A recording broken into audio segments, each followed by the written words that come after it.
এই লোকটির কাণ্ড দেখুন, 2 কেজি মিষ্টি খেয়ে ফেললো। চলুন ভিডিওটি দেখে আসি। আপনার বাড়ির যে বিড়াল আছে, এই বিড়ালটাকে খাবার না দেওয়ার কারণে সহিহ বুখারীতে নবী বললেন, এক মহিলাকে আল্লাহ জাহান্নামে দিয়ে দিলেন। শুধু বিড়ালটাকে খেতে দেয় তো না, বেঁধে রাখতো।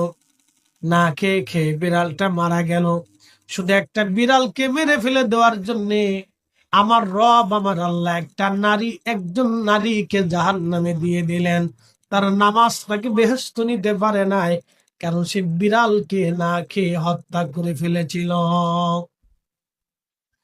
আমাদের দেশের মানুষের হিংসা এত কোন পর্যন্ত চলে গেছে, কারোর সাথে যদি হিংসামি হয়, শত্রুতা থাকে, তাহলে তুমি তার সাথে শত্রুতা আছে, আদালত আছে, পুলিশ আছে, বিচার আছে এবং সালিশ দরবার আছে, তুমি সেটা করতে পারো।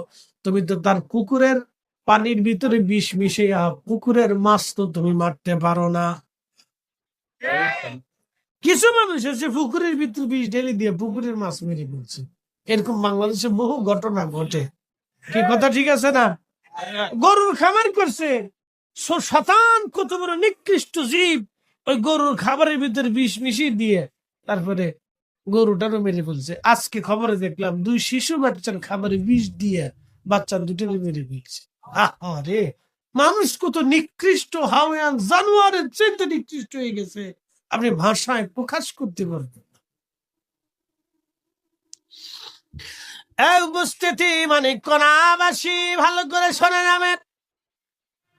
এসাদ মানে দয়া।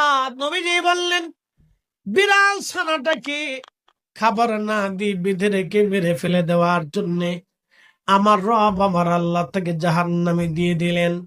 একটা পশু পাখিও যদি নিরাপরাধ আপনি মেরে ফেলে দেন, বিনা কারণে যদি আপনি হত্যা করেন, তাহলে মনে রাখবেন তার জন্য আপনাকে শাস্তি পেতে হবে জাহান্নাম। জাহান্নাম। আল্লাহ নবী বললেন, এক মহিলা প্রতিটা নারী টাকার কারণে দেহ বিক্রি করত। তাহলে আপনি বুঝেন তো কত বড় নিকৃষ্ট নারী। টাকার জন্য নিজের দেহ বিক্রি করে দিয়েছে মহিলা। কাস্টমারের জন্য দাঁড়িয়ে আছে, দেখতেছে একটা কুকুর জিব্বা লড়ায় লড়ায়া পানির তৃষ্ণা নিয়ে কুকুর দৌড়াচ্ছে। মহিলার মনে মায়া লাগলো। পায়ের মধ্যে ছিল চামড়ার মোজা, এই মোজাটা খুলে ফেললো। খুলে ফেলে রশি বেঁধে কুয়ার ভিতর থেকে পানি উঠাইয়া এই মহিলা ওই কুকুরটাকে পানি পান করাইলো। কুকুর পানি পান করার কারণে